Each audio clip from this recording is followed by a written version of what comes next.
The sword is such a timeless weapon that has been used in many games. Swords and games go hand in hand, just as much as everything wrong with the world and millennials. There are some amazing and legendary blades in games. However, I will not be listing those. Instead, I'll be listing off what in my opinion are some of the worst. Let me tell you, it was hard. Well, I made it hard since I'm only listing one per franchise, because Final Fantasy had so many dumb swords. Now, here's my list of the top 5 worst swords in gaming. Number 5. The Gunblade. Man, 13-year-old me would be so upset with me right now, but honestly he's knee-deep in My Chemical Romance, Mountain Dew, and storylines with half the words consisting of dark or darkness. We'll be getting to that one later. Anyway, the Gunblade is the sword held by the protagonist of Final Fantasy VIII, Squall Lionheart. That's Leon. Nobody cares, Squall. And his rival, Seifer. It's not bad per se, it's perfectly fine at destroying foes in game, it's just, look at it! I can see what Square was going for. You take two cool things, a gun and a sword, and you mix them together and you should get something badass. And you would think so, but no. It's just so impractical looking. The gun handle would make it a pain in the ass to use as a sword, Squall being the least offensive of the two. Seifer over here probably has the forearm muscles of a freaking silverback gorilla to be able to hold that blade up without destroying his wrists. More importantly, how is this thing supposed to fire? The point of a gun is to fire a projectile, but this thing has no way of doing that.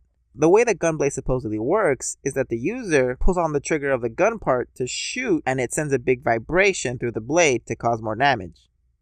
What? I mean, I don't think I need to explain why that makes zero sense. So, we're moving on. Number 4. The Gold Sword from Minecraft. Honestly, the only reason you'd ever want this thing is because it looks cool. The weapon is fine if you're playing in creative mode since you don't need to mine for gold or anything. But it's incredibly dumb if you're playing in survival.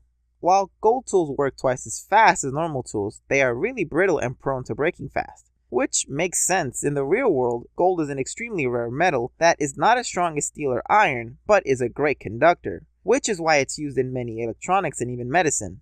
Its rarity also makes it really valuable, so I don't see why you'd want to make a sword out of it to beat a giant spider with. I mean, I kinda get the gold armor because nothing says ballin' like a suit of armor made out of gold. Then again, you could just make a suit out of diamond, which is probably more valuable and way more durable. The gold sword just seems like a waste of a useful material and weapon space. You're honestly better off using it to make powered rails. Number 3. Honedge from Pokemon. Say what you will about Pokemon based on inanimate objects, a Pokemon based on a sword is freaking cool. I can use it in a Pokemon battle and to cut grass or my enemies. Oh. Right. Well, I guess that's why it's on this list. There's not much else to say. It's a sword that you can't pick up and wield unless you want to get your energy sucked out of you like a human-shaped Capri Sun. And it's the first stage of a 3-stage evolutionary line, so its stats are not all that great. Number 2. The Keyblade.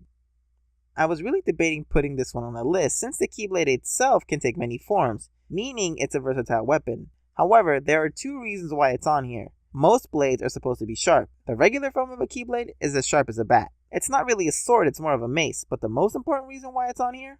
I'm still pretty fucking salty that I waited more than a decade, multiple prequels, sequels, most on different platforms, and a bunch of 2.738 Advanced Final Turbo Remix HD Edition games before we even got Kingdom Hearts 3.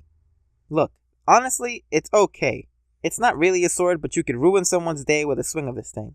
The real offender is the Keyblade. Not the Keyblade that our big-footed protagonist uses, but a mystical weapon that is supposed to summon Kingdom Hearts. Much like the Gunblade, this thing just looks ridiculous. It looks like the designer was having an off day and told his child to draw the ultimate form of this sword, so the starry-eyed little kid mashed 2 Keyblades and a fence. God, this thing just looks so dumb. The Gunblade at least looks okay when held. But just look at this stupid thing. This is supposed to be an epic showdown and I can't even focus on anything but its hilarious animation. Number 1. The Giant's Knife from Legend of Zelda: Ocarina of Time. Before Breath of the Wild introduced us to weapons with the durability of a sheet of paper, we had the Giant's Knife. This large 2-handed blade is sold to us by Medigoron, who is at best the underachieving little brother of Bigoron, or a huge jerk who sold us faulty weaponry. Not cool, dude. This weapon is pretty cool. It doesn't have any overcomplicated design, it's stronger than your regular sword, and then when you actually use it, it breaks, leaving you with your sword a quarter of its size and 200 rupees poorer. 2 out of 10 would not recommend. There's nothing special to the blade, it's just a troll item, and you can always buy another one, but why would you? Anyways, that's the list. Are there any swords you would have put on this list? Let me know in the comments below. Leave a like if you want to, if not, that's fine. But if you liked the video, consider subscribing since I'll be making more list videos like this in the future. Anyway, thank you so much for watching, and I'll see you in the next video.